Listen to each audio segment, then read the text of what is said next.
سلامونه درنو او قدرمنو لیدونکو، لکه څه ډول چې ما په خپلو زیګنالونو یا ټریلونو کې ستاسو لپاره یادونه کړې وه چې زه به د متحده عربي اماراتو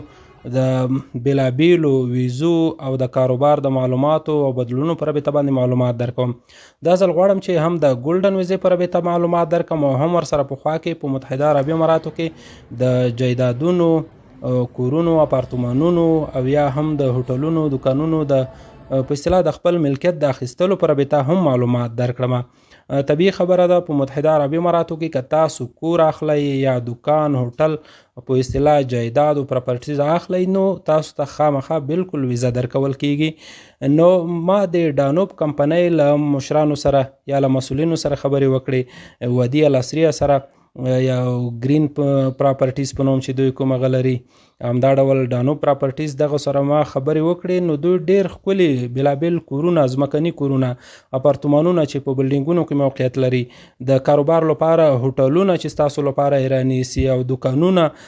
ډیر ښکلي افرونه او ښکلي پلانونه لري چې ما ورسره خبرې وکړې. نو دوی ویل چې که چیرې کې زموږ د کمپنۍ دغسې وړاندیزونه دي چې زموږ سره یو څوک کور اخلي، اپارتمان اخلي، جایداد یا پراپرټیز اخلي، نو بالکل ورته ګولډن ویزا فری ورکول کیږي، یعنی مصارف هم دغه کمپنۍ بیا په غاړه اخلي. ګولډن ویزا هغه ویزا ده چې 10 کلنه ویزا ده، هغې سره خپل فامیل سپنسر کولی شئ، خپل خپلوان سپنسر کولی شئ، په دې معنا باندې چې که ته ګولډن ویزا ولرې نو د کورنۍ نور غړي، خپلوان او دوستان هم متحده عربي اماراتو ته راوستلی شئ او سپنسر کولی شئ. نو دغه کمپنۍ بېلابېل افرونه لري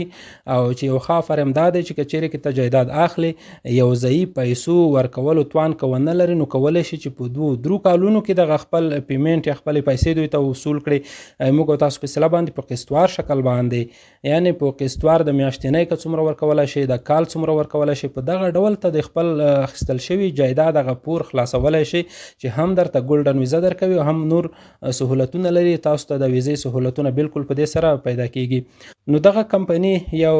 لویه غونډه یا ایونټس لري چې دغه د جون میاشتې په 28 تاریخ باندې د هفتې په ورځ باندې دغه ایونټس یا غونډه لري چې دغه غونډې ته دوی بیگ سیل نوم ورکړی دی، یعنی لوی خرڅلاو چې په هغې کې افرونه وړاندې کیږي، معلومات وړاندې کیږي. هغه سرمایه‌داران ورونه چې متحده عربي اماراتو کې سرمایه گذاري کول غواړي یا هلته دي سرمایه الله تعالی ورکړې ده، دوی لپاره ښه فرصت دی. دغه غونډه کې دې هم ګډون وکړي، بېلابېل معلومات به ترلاسه کړي او ټول سهولتونه په دغه غونډه کې په پام کې نیول شوي دي. د لمانځه اهتمام شوی دی، ترتیب شوی دی، د ډوډۍ ترتیب شوی دی، د پارکینګ لپاره، همدا ډول حتی د ماشومانو لپاره که چیرې کې یو څوک د تفریح په خاطر باندې ماشومان دغې غونډې ته له ځان سره بیایي، د هغوی لپاره هم ټول ترتیب په پام کې نیول شوی دی.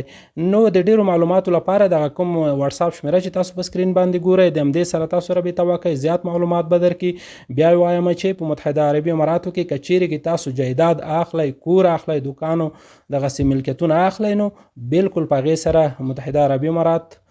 ویزا ورکول کیږي او ویزا ورکوي. ډیره مننه.